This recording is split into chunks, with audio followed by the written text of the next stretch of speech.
Inulan ng Davao City kagabi dahil sa hanging habagat na pinalakas ng bagyong Karina. Nagdulot po yan ng baha sa maraming barangay. Nasa frontline ng balitang yan si John Aroa. Parang ilog ang kalsada sa Susana Home Subdivision sa Barangay Baliok, Davao City kagabi. Tuloy-tuloy ang ragasan ng tubig na may halong putik mula sa mataas na bahagi. Dahil yan sa walang tigil na ulan na may kasama pang kidlat. Tubig na may halong putik rin ang bumaha sa residential area sa Barangay Turil. Sa Turil Public Market, hanggang tuhod ang baha. Ang coaching ito nagpumilit tumawid kaya halos pasokin na ng tubig ang sasakyan. Umabot din sa National Highway ng Barangay Tibungco ang baha. May ilang residenteng stranded sa gilid ng kalsada.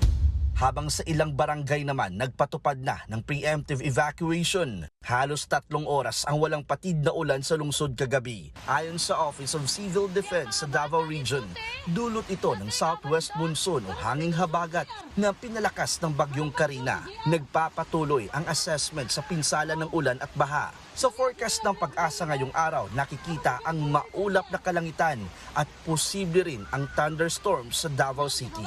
Nagbabalita mula sa frontline, John Aroa, News 5. Mga kapatid, Julius Babaw po. Iba na ang may alam at may pakialam sa panahon ngayon.